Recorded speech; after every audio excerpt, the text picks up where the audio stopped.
refugee camp are calling on the federal government for help.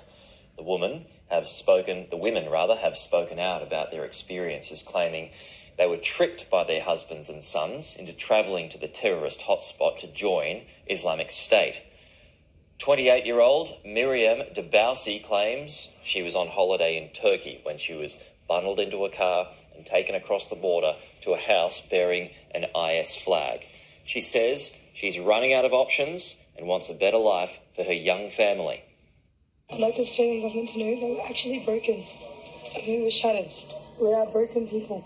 We're tired, we're broken, we're shattered. We just want normality for our kids. It's not fair.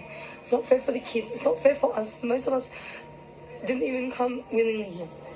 I'm not a refugee. I have a country. Like, what am I doing here? The federal government recently announced it's seeking stronger powers, allowing the Home Affairs Minister to strip people of their citizenship if they engage in terrorist activity overseas. I could feel the pressure of the bullet flying past me. I have nowhere to hide. There's nowhere for you and your kids to hide. I do not know how we got out in one piece. It was ridiculous, and all for what? There was no other way out anyway. There was no way out anyway for anybody. And you just look at I don't even know how we get through the day. I do not know how we got through the day.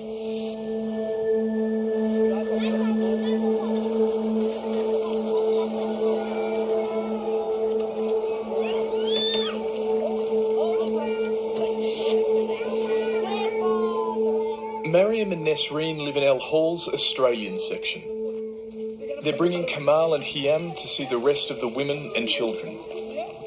For Hiam, it's also a family reunion. She's related to many. You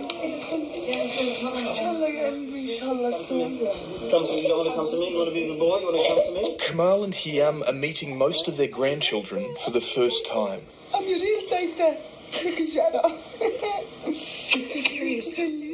In the camp, the women are forced to wear the full-face veil. But Nesreen and Mariam have decided to take the risk of removing it to tell their stories. I'm Nesreen Zahab, and I'm here with my 18-month-old son, Abdurrahman. Sorry, my voice is completely gone. So... Winter's coming, and we have no idea what we're going to do. I just want to know why we're a danger to Australia. Why? What have we done to be a danger to Australia? Most of us were tricked by our husbands. Lots of ladies here were tricked by their husbands, tricked by their kids. All of us didn't want to be there. Shama Assad was 15 when she entered Syria. She's now 19 and has 4 children. I can't even walk, but I'll get myself to walk through just so I can get treated, so I can feed my little daughter that's not even a month old. She was sick, she was crying because of how hungry she was. But they didn't care, they don't have feelings. My son gets sick every 2 weeks, my son gets sick. But there's no medical supply for him here. There's no treatment for him here. My son has had diarrhea for 2 years. I can't toilet train him. I change his nappy up to 12 times a day, 6 times at night. Constant diarrhea. It doesn't stop with him. And there's no medical supply for it here. I wanted it. So it was scripted all the way. And only when they were sure that they had it the way and the right angle they wanted to have it, they would tell the guy, and now you can basically behead this person. Now you can execute him.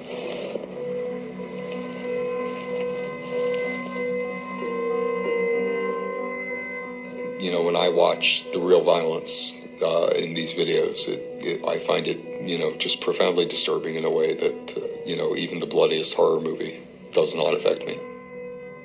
One of the perverse victories that ISIS wins is that it has found ways to continually up the ante on the violence.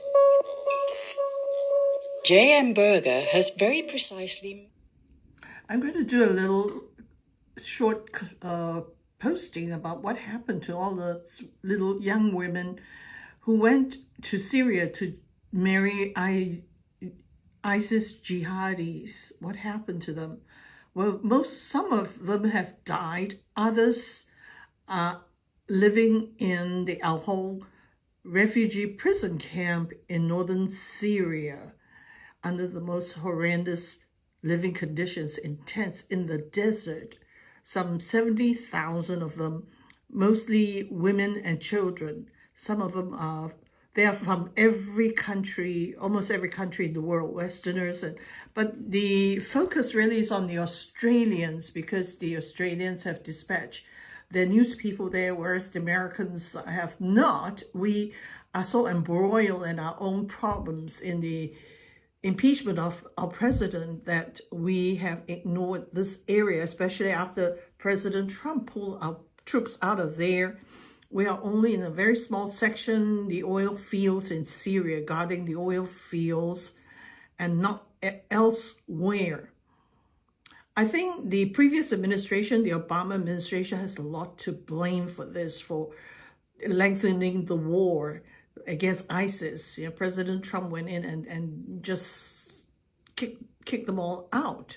See, we coordinated with Turkey, with the Kurds, and with Russia, dividing up the area. Whereas during the Obama administration, our presence has prevented Russia from doing their job, and has therefore propagated the IS movement.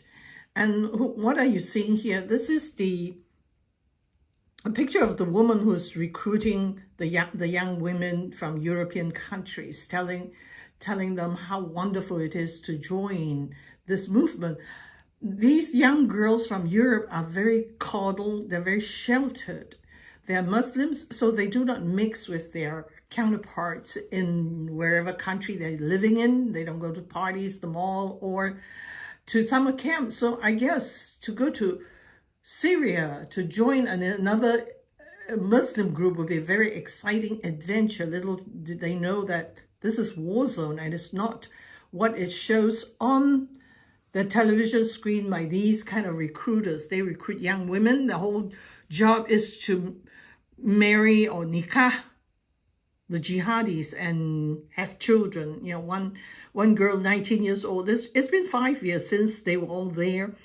This young girl, 19 years old, has 6 children, or 6 jihadi men. You know, one after the other has died. And I also saw a clip of the propaganda. That time ISIS was rolling in dough because they were stealing the oil and selling it through Turkey, through Erdogan's son. And our Obama administration did nothing. And that's a tragedy. You know, there's so much blame to go around. But then, you know, the blame should rest on ourselves too. We should educate ourselves, even though we are coddled at 15. It's like, who are we going to strange men? Are you kidding me? I suppose in Islam, it's not a strange thing. You marry someone you've never met anyway. And this is the mess they've gotten themselves into, in limbo, in the Al-Hol refugee prison camp, stuck with their children, and there's absolutely nothing there. The main focus is on this woman called Miriam Debausi. She's falling apart. You can see her. Her father in Australia is trying hard to get her out of there. He's visited a few times. And I don't know what the outcome is, but really there is work for us Christians to do, definitely. We can just watch these videos and think, good for them, good, well, they deserve it. Nobody deserves to be lied to by Satan. Let me know in your comments.